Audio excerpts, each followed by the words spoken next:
Troisième étape qui sera peut-être plus indicatrice, j'ai envie de dire, pour la suite de ce tour, de par le fait que nous arrivons à un moment où le problème de la récupération va se poser. Une fois de plus, on aura pratiquement une centaine de kilomètres de plaine à négocier. Les francs-tireurs, voire les baroudeurs tenteront bien sûr de faire la belle, mais tout devrait se jouer dans Salé et s'accentuer dans Sapotille, puisque tout de suite après Sapotille, il y aura l'Ermitage qui sera bien entendu le point d'orgue, le point essentiel de cette étape. Et celui qui passera l'Ermitage en tête va devoir donc négocier le secteur de vieux habitants, un secteur difficile avec une route, un bitume qui colle, un bitume très compliqué à gérer. Donc on s'attend à de gros bouleversements en ce qui concerne ce classement général. Bonjour Judith, comment vas-tu ? Moi ça va super bien, donc bonjour à tous chers auditeurs et bienvenue dans Villancelle, votre magazine du Tour cycliste 2019 sur l'antenne et en Facebook Live jusqu'au départ. On se retrouve aujourd'hui dans la magnifique commune de Basse-Terre pour accueillir le départ de cette troisième étape du Tour. Une troisième étape où les coureurs vont aborder de nouveau la montagne avec le passage de Grand-Anse, Trois-Rivières et en fin de parcours Sapotille, l'Ermitage et Mabouya. Un parcours de 153 km. Je tiens à rappeler aux auditeurs que chaque matin, durant cette semaine, nous donnerons la parole aux acteurs du Tour de chaque commune où se déroulera les étapes. Je suis en charmante compagnie ce matin de Madame Christiane Legrand, maire de Carles-le-Grand, UV Nord, Anse-Bertrand. Alors Madame, est-ce que vous pouvez nous parler de votre routine sur le Tour, votre préparation pour venir supporter votre fils ? Oui, voilà, je dirais que c'est une préparation assez intensive. Il faut tout préparer à l'avance, accompagner les coureurs, excusez-moi un petit peu de moi, comme on dit, c'est l'émotion. Je ne trouve même pas les mots. Voilà, là, quand les coureurs, il faut beaucoup de préparation en fait. Alors on est avec la tente de car, c'est bien ça ? Voilà, ça demande une grande préparation. Compte tenu, il faut être au chevet, il faut les accompagner, préparer leur repas. Et puis c'est pas toujours, il faut faire aussi la leçon morale, il faut les encourager. Il y a le stress aussi qui s'ajoute à tout cela. Et en fait c'est vraiment une grande préparation. Le tout se prépare pas comme ça. C'est très à long terme qu'on prépare le tour. Et comment vous faites pour les motiver ? Oui, Judith.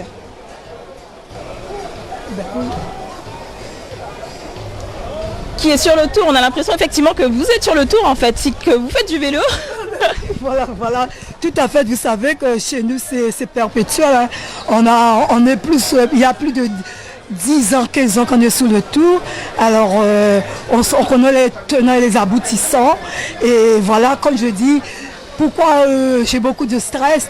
Parce que c'est un peloton assez opaque et il y a énormément de chutes. Vous savez, pour une maman qui a son fils sous le peloton, alors c'est pas de tout repos et comme je dis, c'est pas une science exacte. Le tout, parfois on fait des pronostics et puis on se rend compte que le pronostic n'a pas joué, voilà quoi. Il y a tout un stress à gérer. Et est-ce que vous avez un petit mot à dire à nos auditeurs ? Assez à nos auditeurs, je leur dis d'encourager les coureurs, ils en ont besoin, avec tout ce qui est les chutes, tout, ils ont besoin d'encouragement. Et puis aussi, n'hésitez pas à les ravitailler, surtout même les étrangers qui ont besoin de l'eau sur la route, passamment, qui n'ont pas de supporters. Il faut encourager tout le monde. Nous sommes guadeloupéens, mais il faut encourager tout le monde. La course, ça appartient à tout le monde. C'est tout le monde qui doit s'y mettre pour faire un meilleur tour de Guadeloupe. Tout ce qu'on veut dire. Merci beaucoup mesdames. Juste derrière vous, je retrouve monsieur Tico, c'est ça, c'est monsieur Tico, vous êtes le médecin du Tour. Alors quel est votre rôle sur le Tour, monsieur Tico ? Ça s'assurer de la bonne santé du peloton, hein, savoir s'il y a des chutes, gérer les chutes, soigner les petits bobos. Hein. Et est-ce que jusqu'à aujourd'hui tout va bien ? Tout va bien depuis la chute d'Anse-Bertrand, il y a eu pas mal de chutes, pas mal de blessés. Et hier ça s'est passé sans problème. On a eu juste un petit bobo, mais ça a été. Et qu'est-ce qu'on peut souhaiter à nos coureurs ? Surtout, comme disait la dame précédemment, s'hydrater et puis surtout se reposer entre les deux étapes pour pouvoir assurer jusqu'au bout. Merci beaucoup Monsieur Tico. Juste après vous, il y a Monsieur Alfred Vermeau de Bois-Roulin, qui est le maire adjoint délégué à la sécurité de la ville de Basse-Terre. Comment ça va ce matin, monsieur? Mais ça va très bien. Déjà, nous tenons à féliciter tous les organisateurs du Tour de la Guadeloupe, parce que moi, je suis le responsable de la sécurité. Depuis hier, les choses se passent impeccablement bien. Donc la police nationale, la police municipale ainsi que beaucoup de bénévoles du service technique font leur boulot impeccablement. En ce qui concerne la sécurité pour le départ d'aujourd'hui, tous les carrefours sont déjà bouclés, nous sommes prêts, nous sommes dans nos starting blocks, nous sommes prêts au départ. Facebook Live ici, on est donc à Basse-Terre. La ligne de départ elle est juste derrière moi. Il fait pas très beau ce matin à Basse-Terre. On a eu sur la route, je dois vous avouer, on a eu pas mal d'averses. Ça change avec la journée d'hier qui a été très chaude. J'ai à mes côtés Naïdji Barni du VO2C. Bonjour Naïdji, ça va? Bonjour, ça va. Déjà, comment ça se passe ce début de tour personnellement pour toi? C'est un tour qui a été musclé, nerveux. J'imagine que c'est pas facile. Personnellement, j'ai été un petit peu en retard sur ma préparation puisque je suis resté 2 semaines sans rouler. J'étais en formation de gendarmerie. Et du coup, malheureusement, je suis tombé malade, j'ai une petite angine, mais sinon, j'essaie de voir comment je peux m'en sortir pour terminer le tour convenablement. De côté du VO2C, on a quoi comme ambition? Je sais qu'il y a Medina, il y a Torres qui sont placés. Est-ce qu'on va essayer de les faire remonter au général? On a pour objectif de faire remonter Samy et Torres au général. Et aussi regarder si on peut jouer des victoires d'étape avec Raphaël Medina. Et puis voilà. Ça pourrait commencer dès aujourd'hui. On sait que Medina, Torres, même Samy Aurignac, qui sont à l'aise dans les bosses. Est-ce que ça pourrait leur plaire aujourd'hui? C'est l'objectif aujourd'hui justement, donc on verra qu'est-ce que ça donne par la suite. Comment on appréhende une journée comme ça où le ciel est menaçant, c'est dur de se mettre en jambes, mais est-ce que c'est plus facile à gérer qu'une journée très chaude? Alors ça dépend des coureurs, il y a des coureurs qui aiment bien l'appui, il y a des coureurs qui n'aiment pas trop. Là c'est en fonction des coureurs en fait, je peux pas vraiment dire c'est en fonction des coureurs. Mais toi personnellement, comment tu l'apprends? Moi personnellement je préfère quand il y a l'appui, je suis beaucoup plus à l'aise, notamment avec la chaleur, tout ça, c'est moins problématique pour moi personnellement. D'autant qu'hier il a fait très chaud sur la route du Tour, j'imagine que c'était pas facile. Voilà, c'est compliqué pour trouver de l'eau, tout ça, descendre dans les voitures, aller chercher de l'eau, c'est compliqué, on peut dire ça. Ok, d'un point de vue personnel, quelles ambitions tu t'es fixé sur ce Tour de la Guadeloupe? Moi, étant donné que j'ai pas pu faire une préparation convenable, je suis là avant tout, c'est pour aider mes coéquipiers, les faire monter au général.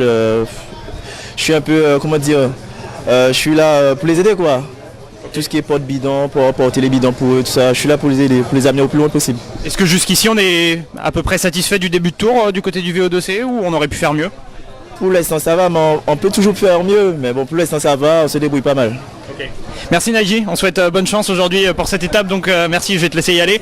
Entre Basse-Terre et Bouillante, on va prendre la direction de... D'abord on va repartir vers la côte au vent, on va aller vers Vieux-Fort, puis on va remonter sur Trois-Rivières, Capesterre, Goyave, Petit-Bourg, Bémao, on va aller vers le Lamentin, on va revenir par Prise d'eau va reprendre les routes nationales pour redescendre la côte au vent direction de Capesterre, Trois-Rivières, là on va passer par Salé-Sapotille, l'Ermitage, ça va être un enchaînement difficile pour les coureurs, déjà hier il y a eu des dégâts dans Salé-Sapotille, donc avec l'Ermitage en plus je pense que ça va faire beaucoup de dégâts sur cette étape, puis ensuite on va revenir vers Basse-Terre, Baillif, et là ça va pas être plat jusqu'à l'arrivée, il n'y a que Mabouya qui est répertorié comme Grand Prix de la montagne, mais il y a beaucoup de morts entre Baillif et Bouillante, donc ça va bouger très certainement dans le peloton et entre les leaders. Ce sera très dur, on a enfin un observateur avec nous qui fait plein de photos, qui connaît le vélo. Là, très sportif, j'adore la course sur le Tour de la Guadeloupe, mais je vous dis ça, comme on a des très grands coureurs maintenant, c'est plus fort que l'année dernière. Donc on a des invités qui sont vraiment valables. Donc il va dire d'embrouiller aujourd'hui, ça c'est sûr, parce que pendant le départ à Basse-Terre, aller sur la Grande Terre, retourner sur Basse-Terre pour Bouillante, je suis persuadé qu'il y aura beaucoup de décalage aujourd'hui. Hein. Ouais. Toi qui connais bien le vélo, qui suit régulièrement les courses, c'est nerveux quand même ce début de tour, c'est dynamique, ça va dans tous les sens. Ça va dans tous les sens, parce que surtout c'est pas le tour de... En fait, comme on dit, c'est pas le tour de Basse-Terre qui veut dire Pointe-à-Pitre, ils font le tour de case. Mais il faut de temps à autre de faire préparation sur le côte sur le vent, monter à ces clottes, comme attendant Moria et Pauline, avec les Colombiens, descendre sur la côte sur le vent, monter sur ces clottes pour préparer le tour de la Guadeloupe. Parce qu'il ne faut pas uniquement pour dire le tour arrive, bon, on commence à se préparer. Non, c'est trop tard. On a des bons coureurs ici, surtout des petits jeunes, j'apprécie, des petits jeunes de 18 ans, 19 ans, 20 ans. Je les adore, je les apprécie beaucoup. Ok, merci. Bon, on va souhaiter bonne chance aux coureurs. Hein. Enfin, merci pour cette analyse. On va souhaiter bonne chance aux coureurs aujourd'hui. Alors, les coureurs qui sont arrivés un peu plus tardivement que les autres jours. Hein. Je pense que la pluie a peut-être pas aidé à les motiver. Ils sont en train de passer vers là-bas au niveau de la mairie. Ils passent devant les commissaires pour faire leurs démarches. Hein. À chaque fois, je vous l'ai dit, je vous l'ai montré hier, ils doivent émarger la liste, le listing avant de prendre le départ de la course. Mais il y en a certains qui tournent autour de nous. Je vais peut-être arrêter Hervé Arcade un petit mot rapide. Hervé, sur ce début de tour de la sélection, on sait qu'il y a eu beaucoup de chutes, vous n'avez pas été épargné jusque-là? On peut dire catastrophique même, ça n'a jamais été de telle sorte. C'est la loi du sport, malheureusement le vélo c'est ça aussi, c'est cette part d'ingratitude, cette part de souffrance. On essaiera de faire au mieux pour défendre les couleurs de la Martinique chèrement, et puis de relever la tête, et puis d'être unis, et puis d'être combattant. Michael a dû abandonner hier, Michael Stanislas, suite à sa chute de la veille, il avait trop mal. C'est quoi l'objectif maintenant? C'est d'aller chercher des victoires d'étape avec Cédric, Eddy Michel par exemple, j'ai vu qu'il est sorti hier. Ouais, déjà dans le premier but c'est de se reconcentrer, de se remobiliser, parce que c'est vrai que les gars avec les deux abandons de Rago et de Stanislas, ils ont pris un coup derrière la tête, donc maintenant c'est trouver les bons mots pour les rassurer. Ça va le faire. Maintenant, Eustache est quand même bien placé entre guillemets, il est à 7 minutes. Mais bon voilà, chaque jour suffit sa peine. Je pense qu'on a eu le quotidien de chat noir, on va dire. Mais il reste une semaine de course, on va se battre. Et puis on va faire au mieux pour être présent, pour être aussi dans la fête et puis montrer qu'on est existant dans le peloton. On sait que les coureurs martiniquais prennent les échappées, ça va être le cas aujourd'hui. Aujourd'hui déjà on va essayer de voir comment ça se passe parce que déjà d'entrée de jeu, de toute façon ça va se faire la pédale avec un départ aussi tonitruant, aussi difficile. On fera l'état des lieux à Cap-Esther, mais c'est clair qu'aujourd'hui c'est une grosse journée, une journée encore très difficile avec la météo, donc risque de chute, risque de problème. Maintenant on va croiser les doigts, mais c'est clair que ça va partir très vite. Ok, merci Hervé. Bonne chance donc sur cette étape. Hervé Arcade qui est l'entraîneur de cette sélection de la Martinique, hein, un coureur émérite, Hervé Arcade, qui a souvent fait le tour de la Guadeloupe d'ailleurs. Je vais me tourner vers Michel qui est toujours avec nous sur cette ligne de départ à Basse-Terre. Merci beaucoup Nico. On va se diriger juste là. Vous allez me suivre juste ici. On va rencontrer Monsieur Palmiste. Alors je suis avec Monsieur Palmiste ce matin qui est un dirigeant. Vous m'avez dit que vous êtes un dirigeant de club, c'est bien ça? Oui, tout à fait. Je fais partie de l'encadrement technique. En fait, je gère avec Jean-Pierre Matou l'école de vélo. Et sur le tour de la Guadeloupe, c'est moi qui m'occupe de transporter les coureurs à l'arrivée et également au départ. Et comment elle se passe cette routine? Ça se passe bien, donc il n'y a aucun souci. Donc surtout on a un coureur qui est bien placé, qui est Olivier Curieux. Il est bien placé au classement général. Déjà il est le premier antillais sur le tour qui est bien classé. On parlait tout à l'heure avec la mère de Karl Legrand qui nous disait qu'elle est stressée en fait. Ça fait 10 ans qu'elle fait le tour cycliste avec son fils et que chaque matin elle est stressée. Vous, comment vous ressentez les choses? Je la comprends, hein, lorsqu'on a son produit sur le tour.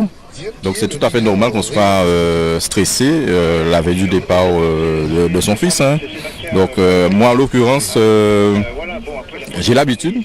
Donc je ne suis pas trop stressé, donc voilà, donc ça se passe bien, il n'y a pas de problème. Je vous remercie beaucoup Monsieur Palmiste. Et vous les garçons, c'est votre premier tour cycliste? Non. Non? Ça fait combien de fois que tu viens au tour cycliste? 3 ans. Ça fait 3 ans? 3 fois. Tu fais du vélo toi? Oui. Je suis cadet. Tu as quel âge? 16 ans. 16 ans. Et est-ce que ça se passe bien? Oui, ça va. Et qu'est-ce que tu peux souhaiter aux coureurs de cette année, aux coureurs guadeloupéens de cette année? De garder le tour à la maison et de remporter au moins une victoire. Une victoire? Oui. Merci beaucoup. Alors pour ceux qui se demandent actuellement quel temps fait-il sur Basse-Terre, il fait beau. Il n'y a plus de soleil, enfin il n'y a plus de pluie plutôt, il y a du soleil, il fait beau. J'espère en tout cas que ça va durer durant toute la journée. Et du coup, Nicolas, on retrouve Nicolas. Oui, je suis là. Je vais peut-être aller le voir maintenant. On va venir voir Ludovic Dantin, c'est ça, de la sélection de Guyane. On fait la part belle aux sélections. On était tout à l'heure avec Hervé Arcade, là on est avec la sélection de la Guyane et Ludovic. Ludovic, comment ça se passe ce début de tour du côté de la sélection de la Guyane? Ça se passe très bien pour nous. Donc c'est sans problème. Nous on gère, on essaie de garder la forme, de ne pas trop se fatiguer. Comme après le tour de Guyane, donc voilà quoi. On fait juste suivre et puis ne pas aller au-delà de nos efforts. Donc, vous êtes venu aussi en préparation de ce Tour de Guyane qui est dans 15 jours je crois si je ne me trompe pas. Oui, dans 15 jours on a juste fini faire une petite préparation, juste à finir ce qu'il faut et puis après on verra la suite. Tu peux nous parler comment tu le vis de l'intérieur? On a le sentiment de ce qu'on voit nous en tant qu'observateurs que c'est nerveux, c'est dynamique ce début de tour. Mais sincèrement, il est très nerveux car ça bouge beaucoup, ça se frotte. C'est un grand tour, il faut savoir que là on court avec peut-être on va dire des semi-pros, donc on n'a pas vraiment l'habitude de se confronter à ça. Donc se confronter à ça, ça nous montre que nous aussi, voilà quoi, le niveau, ça nous montre beaucoup de choses à apprendre. En dehors de cette préparation pour le Tour de la Guyane, est-ce que vous êtes fixé des objectifs, prendre des échappées par exemple? Oui, on s'est fixé des objectifs, prendre des échappées, mouiller le maillot un peu de la Guyane. Mais pour le moment, c'est pas encore faisable car la course elle va un peu vraiment vite quoi, quand les équipes ils arrivent à gérer. Donc nous on préfère suivre et puis pas prendre trop de risques au niveau des chutes. C'est quoi les qualités de cette sélection? Est-ce qu'il y en a qui sont bons en montagne? Est-ce que c'est plutôt des rouleurs? Tu peux nous dire? On est mix pratiquement, il y a des grimpeurs, ceux qui sprintent, on fait pratiquement les deux. Qui est-ce qu'on doit attendre particulièrement sur les jours à venir? On a 3 vu qu'il y en a qui a abandonné comme il était malade. Donc il y a Lucas Saint-Louis, Kendrick Golité et puis Ludovic Dantin moi-même. Okay. Donc on entendra vos noms dans nos radios, parmi les échappés par exemple? Oui, dans une des échappées à partir de vendredi si je veux. Ok. Merci Ludovic, on te souhaite une bonne suite de tours. Donc les coureurs qui arrivent progressivement sur ce début d'étape, ils vont tous signer l'émargement là-bas. Je vais te redonner le micro Michel. Et oui Nico, il n'y a pas que des coureurs sur ce tour, il y a aussi des femmes. Je suis en compagnie de 2 ravissantes femmes qui sont sur le tour, donc qui soutiennent UVN, l'équipe UVN. Ça fait combien de temps que vous êtes sur le tour Guadeloupe, mesdames? Ça fait plus de 10 ans, hein, plus de 10 ans. Et comment ça se passe? Quelle est votre routine? Ça se passe très bien. Nous sommes les supportrices du VN.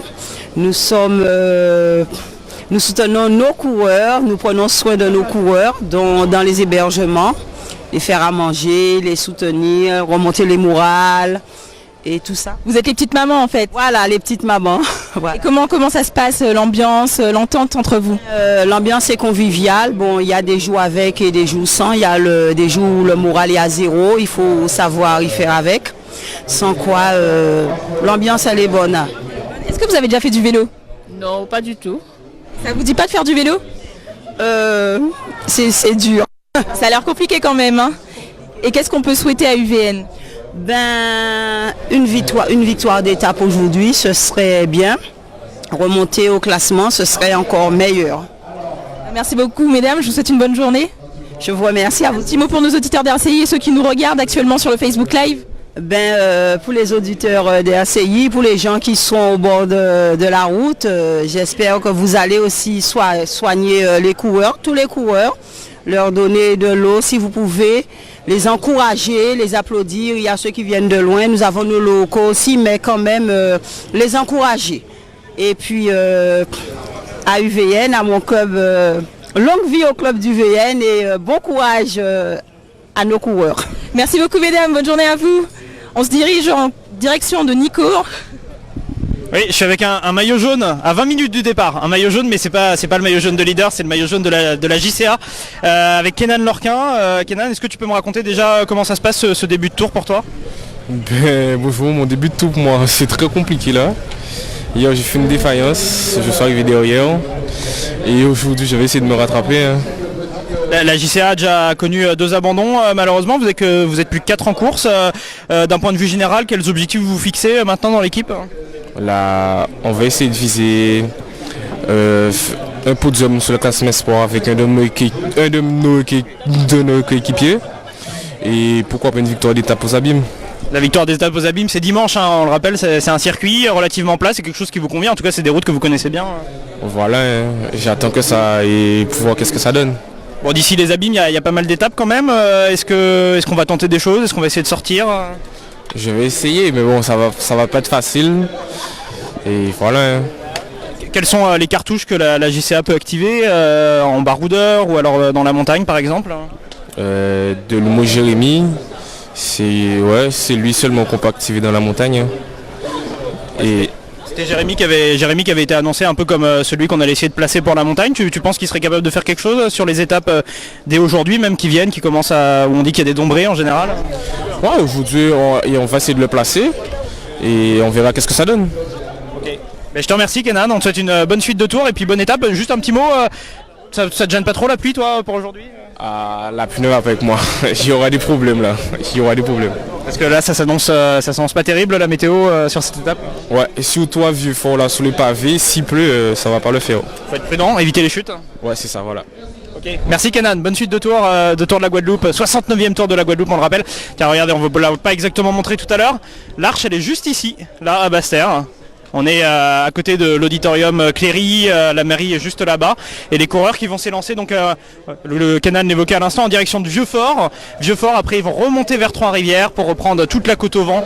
Arriver à Bémao, ils vont bifurquer vers le Lamentin. Retour, prise d'eau vers la Nationale. On redescend toute la côte au vent, sauf que cette fois-ci on passe par Salé, Sapetille, l'Ermitage, les 3 d'affilée, ça va faire mal aux jambes.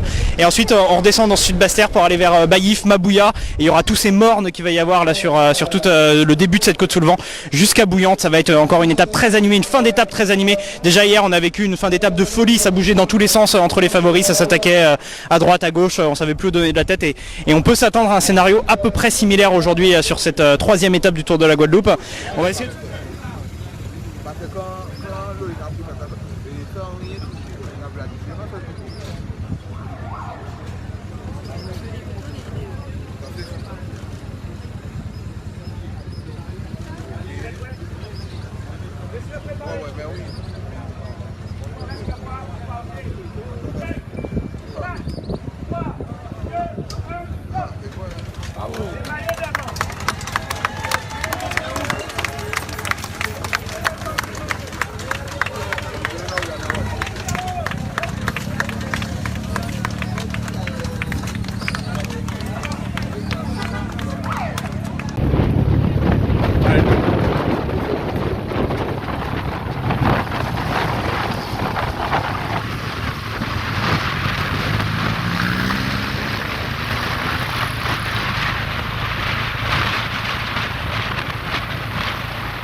Et qu'elle était là.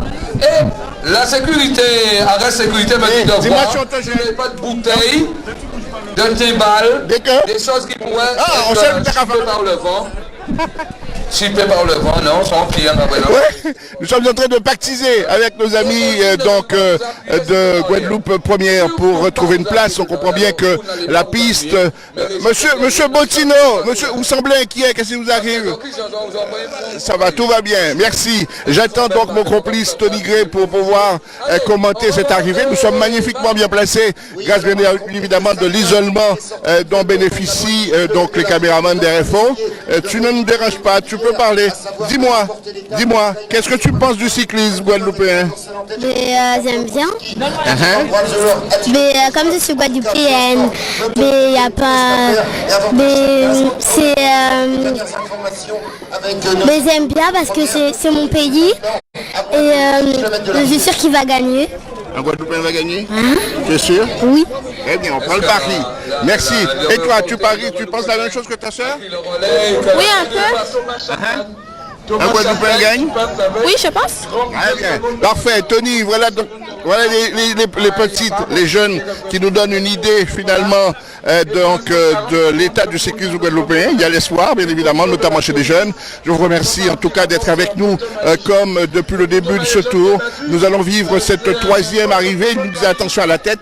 Bref, cela dit, nous sommes quand même assez en sécurité. On peut dire qu'au plan sécurité, on a bien travaillé. Alors, synthétiquement, Tony, qu'est-ce qu'on retient de l'état de la course pour l'heure? Eh bien, pour le moment, on peut dire qu'il y a eu ce matin un trio donc, qui s'est détaché à la sortie de Capesterbello, qui était composé notamment du porteur du maillot jaune, à savoir Maxime Uriti, donc de Poimo, l'ancien maillot jaune. Il est donc vice-champion de France sur route, amateur. Il y avait également de ce trio de tête William Guzman Rosario, et également Marcel Peschke, donc l'allemand du team Andbrezerold. Et il faut dire que tout simplement que ces coureurs ont fait un cavalier seul, un one show, peut-être un cavalier seul pendant près de 100 km, Patrick, hein. Il fallait quand même être suffisamment costaud, mais le public, pas le public, mais le peloton, suffisamment vigilant, a dû attendre la deuxième partie de la course, c'est-à-dire la partie montagneuse, où les choses ont commencé à se corser. Et on a vu un peloton maillot jaune réduire petit à petit l'écart et finalement rétablir les choses, hein. Ça veut dire que pour le moment, la victoire finale ici est complètement indécise, même si on a eu un moment, une petite attaque de Salinas, c'est Dick Locaté tout à l'heure qui a essayé de faire une grosse attaque mais qui a été repris, Thomas Chassagne de Proimo également, donc qui a tenté quelque chose. Il y a également Miguel Alvarez, il y a aussi l'Intikaka aussi qui a essayé quelque chose, tout comme Maxime Uriti, j'ai eu l'occasion de le dire, Edwin Sanchez Anzola, donc le CCD, donc l'équipe de Boris Karen qui n'est pas sur le tour, Patrick, il faut quand même le préciser. Donc je dis qu'une étape indécise et qui va se jouer certainement au sprint, dans la mesure où pour le moment, eh bien, la vigilance est de mise, que ce soit du côté d'Intekra, hein, mais également de Proimo, également de cette équipe comment s'appelle-t-elle encore cette équipe un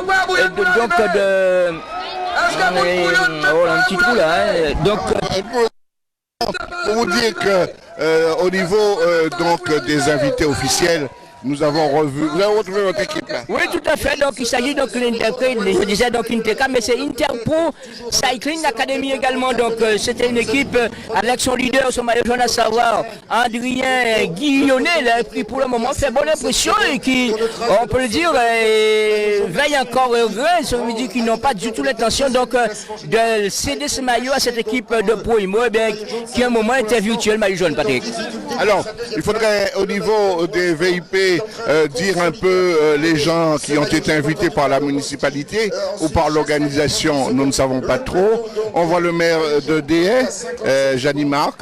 On voit l'ancien maire de Vieux Habitants, M. Cléry. On voit l'ancien maire de Bouillante, M. Jean-Claude Malo. Et puis finalement, avec quelques personnalités autres qui nourrissent ou qui occupent finalement l'estrade officielle donc VIP de cette organisation dans la commune de Bouillante. Alors, ligne d'arrivée légèrement incurvée, vous le voyez Tony, donc le coureur arrive pratiquement 100 mètres mais ne voit pas encore la ligne.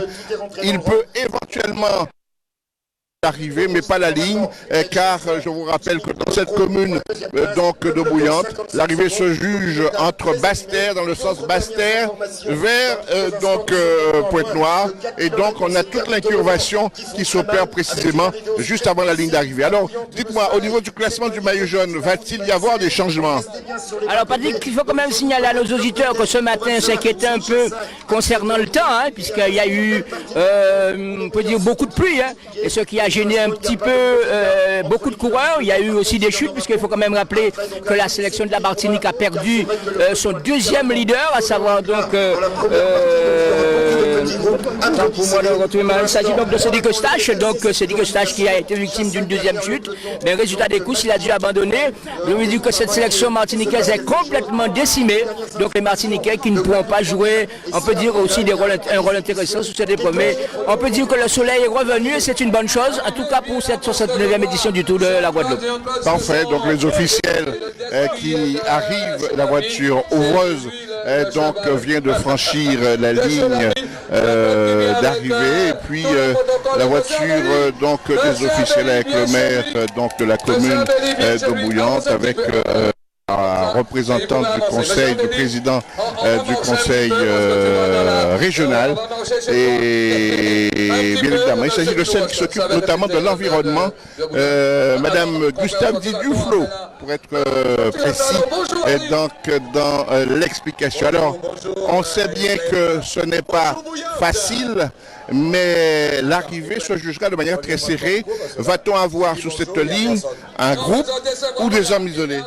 Disons, on va plutôt assister à une arrivée en détaché, Patrick, on peut le dire, hein, puisque compte tenu de la topographie du terrain, puisqu'il y a le fameux monde à l'entrée de Bouillante, si on peut le dire comme ça, à escalader, ce qui n'est pas forcément évident, surtout après autant de kilomètres et surtout autant de variations de température. Parce que maintenant il fait chaud, mais la situation pour le moment est la suivante, c'est que le maillot jaune était prêt à 1 seconde 9 à moins de 5 km de l'arrivée, ce qui veut dire que pour le moment, il est en passe de perdre son maillot jaune, à savoir donc Adrien Guillonnet de l'équipe Interpro Cycling Academy. Merci en tout cas. Nous allons simplement prendre avec quelques spectateurs la température des lieux. Il fait quand même chaud, hein. On doit pouvoir dire que le soleil est totalement revenu. C'est un soleil radieux, comme on dit dans la chanson de Noël, et qui finalement donne un peu de vitamine D à l'ensemble donc des Guadeloupéens qui ont été copieusement arrosés en début d'étape. Le conseil général effectue son entrée avec le vice-président du conseil départemental, précisément, donc ancien responsable donc du handball. C'est un sportif accompli. Il s'est beaucoup occupé de la JTR et s'occupe précisément des affaires scolaires au niveau donc du département. Voilà, donc il fait même un footing pour ne pas trop gêner les coureurs. C'est vous dire que sur cette liste, il y a également l'ancien maire ou l'ancienne mairesse de Baïf qui arrive et qui accompagne ce vice-président du conseil départemental. Voilà ce qu'il fallait dire au niveau donc des personnalités. Monsieur Camille Elisabeth est également sur la place, on doit le dire, Camille Elisabeth qui est donc du conseil régional. Voilà, alors que Patrick, il y a une certaine agitation là, tout à fait normale et légitime de la mesure où l'arrivée est proche. On vient d'apercevoir donc l'une des dernières voitures officielles. Il reste à peu près, grosso modo, un peu moins de 2 km ici et on s'attend à une arrivée en solitaire de l'Allemand Frédéric Dobonski, donc du team Enbrizerol. Voilà donc des Allemands qui nous impressionnent sur ce tour. Absolument, je crois qu'ils ont su bien profiter de l'hécatombe des chutes. Ils n'ont pas tous été bloqués par ce genre de difficultés. Ce sont des coureurs qui ont tellement connu le froid et le mauvais temps ces derniers jours. Maxime Urruti de Proimo était virtuel mais maillot jaune. Il était parti avec 31 secondes de retard. Est-ce que Maxime Urruti pourra lui mettre 31 secondes dans la vue? C'est ce qu'on le saura tout à l'heure. Mais dans quelques instants, alors qu'on aperçoit l'hélicoptère de nos confrères qui permet d'avoir le direct ici sur les antennes. D'arriver bien propre, c'est le cas de le dire. Et voilà, il arrive Patrick, il arrive et les petits drapeaux qu'on agite pour saluer la belle victoire en solitaire de Frédéric Dobonski du team Zerol. Et bien évidemment, on n'a pas décroché le chronomètre, mais on va le faire, Patrick.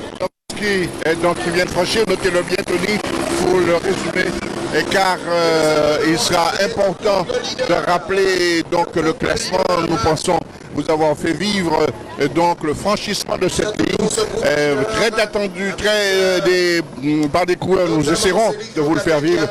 Donc cette arrivée, ce franchissement de la ligne d'arrivée par des coureurs très attendus ici et qui sont de véritables combattants du sport, parce que depuis ce matin, ils ont tout connu, la pluie, bien évidemment le vent, les risques avec l'abondance en chaussées mouillées, mais également en soleil sur la fin, avant d'escalader les bosses de Sapotille et de Mabouya, pas loin de cette ligne d'arrivée. Alors et on attend précisément qui, Tony? Eh bien, Patrick, pour le moment, on s'attend à un sprint du peloton maillot jaune, en tout cas ceux qui ont pu rester dans la deuxième partie difficile, puisqu'ils devaient escalader successivement Salé, Sapoti et l'Ermitage. Bien évidemment, il y avait aussi la petite montée de Mabouya, que vous connaissez très très bien. Mais là, pour le moment, eh bien, il y a un coureur qui devrait arriver tout seul pour la deuxième place. Alors, il s'agit d'un coureur de, on va vous dire ça tout de suite, c'est Top 136. Il s'agit de Ben Corman du team Ucube. Top donc également pour précisément Alvarez, Miguel Alvarez. Ensuite, il s'agit de Pierre Almeida. Tout à fait. Pierre Almeida. On attend. Et voilà Naël Macias, on l'applaudit. Top pour Macias. 144, ce jeune coureur de l'EDS. C'est pas mal, cette formation de l'EDS est sacrément bien représentée par ce jeune coureur de l'EDS. Alors, Tony, faisons un résumé rapide avant donc de passer à autre chose. Eh bien, Patrick, on va déjà donner au moins les 4 premiers étape, on le rappelle, qui a pris le départ ce matin de Basse-Terre pour allier Bouillante, avec comme difficulté principale, on va encore les rappeler, à savoir, donc il y a eu Salé, il y avait Sapoti, il y avait l'Ermitage, et puis la petite montée de Mabouya. Donc victoire en solitaire de Frédéric Dobonski, c'est un Allemand, il est de la team Andrizerhold. En deuxième position, Carmel du team UCUB, donc c'est une équipe métropolitaine. En troisième position, Miguel Alvarez Alaya. Miguel Alvarez Alaya est de l'équipe Integra. Et puis en quatrième position, c'est Pierre Almeida du team Proimo Nicolas Roux. Donc ça veut dire que pour le moment, eh bien, il ne faut pas oublier non plus la bonne place de Cédric Urruti. Dans le top 10. Non, je disais Urruti vient d'arriver. Bien évidemment.